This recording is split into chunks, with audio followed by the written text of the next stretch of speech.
हाइना के 60 से 70% बच्चे मरे हुए ही क्यों पैदा होते हैं? और हाइना के बच्चे जन्म लेने के तुरंत बाद ही अपने भाई बहन को क्यों मार देते हैं? हाइना की प्रजनन प्रक्रिया को सभी जानवरों में सबसे खतरनाक और विचित्र क्यों माना जाती है? और गलती से भी अगर 3 बच्चे पैदा होते हैं तब मादा हाइना उसके साथ क्या करती है? आज हाइना के बारे में ऐसी रहस्यमय और अद्भुत जानकारी देंगे जो आपने शायद इंटरनेट पे कहीं नहीं सुनी होगी। हाइना के बच्चे एकमात्र ऐसे बच्चे हैं जिसके जन्म के समय पर दांत और नाखून पूरे विकसित होते हैं, आंखें खुली हुई होती हैं और जन्म के तुरंत बाद वह आक्रामक तरीके से लड़ने में सक्षम होते हैं। दूसरी ओर आप किसी भी दूसरे जानवर के बच्चे को देख लो, लायन, टाइगर या तेंदुआ, उन सभी के बच्चे जन्म के समय पर आमतौर पर अंधे, असहाय और कमजोर होते हैं और पूरी तरह अपनी मां पर निर्भर होते हैं।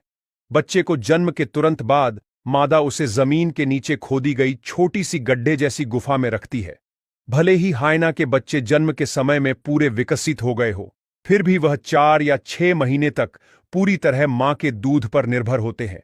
लेकिन अगर एक साथ 2 बच्चों का जन्म होता है और मां का दूध अगर दोनों को पूरा नहीं होता हो तो सिबलिंग राइवलरी भी होती है, यानी मजबूत बच्चा दूसरे कमजोर बच्चे को मार भी देता है, क्योंकि दोनों बच्चे जन्म से ही एक दूसरे के साथ लड़ने के काबिल होते हैं। यह सिबलिंग राइवलरी अक्सर तब होती है जब मादा शिकार करने गई होती है। अब जानते हैं कि हाइना की प्रजनन प्रक्रिया को सभी जानवरों में सबसे खतरनाक और विचित्र क्यों माना जाता है। दरअसल नर हाइना को प्रजनन करने के लिए मादा की स्वीकृति प्राप्त करनी होती है। अन्य जानवरों में आपने देखा होगा कि मादा को प्राप्त करने के लिए नर जानवर अपनी ताकत और आक्रामकता दिखाते हैं, फिर मादा सबसे ताकतवर नर को चुनती है। लेकिन हाइना का मामला इससे उल्टा है। यहां नर हाइना को मादा के आगे कई दिनों तक विनम्र रहना होता है और मादा का विश्वास शांति और ठंडे दिमाग से प्राप्त करना होता है। क्योंकि मादा हाइना नर से ज्यादा आक्रामक होती है, इसलिए नर हाइना मादा के आसपास विनम्रता से झुक कर रहता है और मादा का विश्वास जीतने के लिए उसका पीछा करता रहता है। मादा हाइना नर का स्वीकार करने में कई दिन से लेकर हफ्तों तक का समय लगाती है, और जब मादा नर को पास आने देती है, इसका मतलब है कि मादा ने अब उस नर को स्वीकार कर लिया है। इसके बाद वह प्रजनन के लिए तुरंत तैयार होती है। लेकिन यदि मादा को नर के प्रति जरा भी शंका होती है या नर का व्यवहार में उसको विनम्रता की कमी लगती है, तब उस नर पर वह गुस्सा हो जाती है और नर को दूर भगा देती है। अब चलते हैं हाइना की सबसे अजीबोगरीब प्रजनन प्रक्रिया की ओर। दरअसल जब मादा हाइना विनम्र और धैर्यवान नर को चुन लेती है, तब उसके बाद तुरंत यह प्रक्रिया शुरू होती है। मादा हाइना का जो प्रजनन अंग होता है वो अन्य जानवरों की मादाओं से काफी अलग होता है। अन्य जानवरों में मादाओं के और नर के अंग एकदम अलग अलग तरह के होते हैं, जबकि मादा हाइना का अंग बिल्कुल ही नर हाइना के अंग की तरह दिखता है। दोनों के अंग में तकरीबन कुछ ही तफावत होते हैं। अब दिक्कत यहां शुरू होती है कि दोनों के अंग एक समान होने से प्रजनन में बहुत ही ज्यादा दिक्कत का सामना करना पड़ता है। मादा जब पूरी तरह तैयार हो जाती है, तब उसका यह अंग भी नर हाइना की तरह थोड़ा बड़ा और अधिक लचीला होता है। इसलिए नर हाइना को पूरा धैर्य और विश्वास दिखाते हुए एकदम परफेक्ट तरीके से सही स्थिति में आना होता है, तभी यह क्रिया संभव होती है। लेकिन अगर नर हाइना जरा सी भी जल्दबाजी करता है तो मादा हाइना को काफी दर्द होता है और वह उस पे आक्रामक रूप से गुस्सा करती है और यह क्रिया वही रुक जाती है।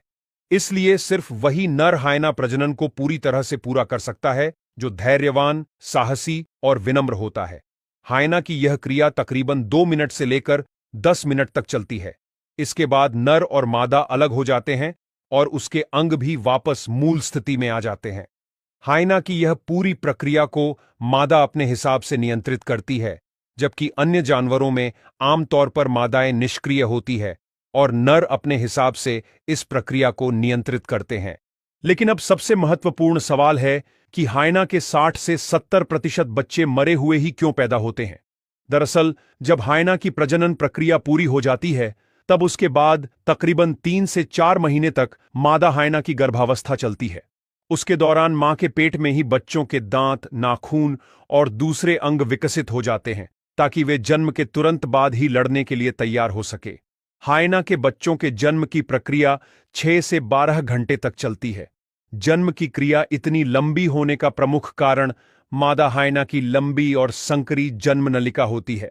यह जन्म नलिका 2.5 सेंटीमीटर से भी कम चौड़ी होती है, इसलिए यह नलिका थोड़ी लंबी और संकरी होने के कारण बच्चों के लिए ऑक्सीजन की कमी का कारण बनती है। और खास करके जब कोई मादा हाइना पहली बार मां बनने वाली होती है, तब यह समस्या ज्यादा बढ़ जाती है, क्योंकि उसके पास कोई अनुभव भी नहीं होता और उनका शरीर का ढांचा भी थोड़ा ज्यादा सिकुड़ा हुआ होता है। जब बच्चों का जन्म होता है, तब खास करके संकरी नलिका में पहले बच्चे की ऑक्सीजन की कमी के चलते ज्यादातर मौत हो जाती है और दूसरे बच्चे के जन्म के समय वह नलिका थोड़ी लूस होने के कारण वह ज्यादातर जीवित रह पाता है। मतलब कि ज्यादातर प्रथम समय मां बनती हुई मादा हाइना का पहला बच्चा 60 से 70% मर ही जाता है, जबकि दूसरी बार मां बनने वाली मादाओं में यह प्रमाण थोड़ा कम देखने को मिलता है। आमतौर पर मादा हाइना 2 बच्चों को ही जन्म देती है, लेकिन कभी कभी 3 बच्चे का भी जन्म होता है। उस हालत में चुनौतीपूर्ण स्थिति का निर्माण होता है, क्योंकि मादा हाइना का शरीर ज्यादा से ज्यादा 2 बच्चों को संभालने के लिए बना होता है।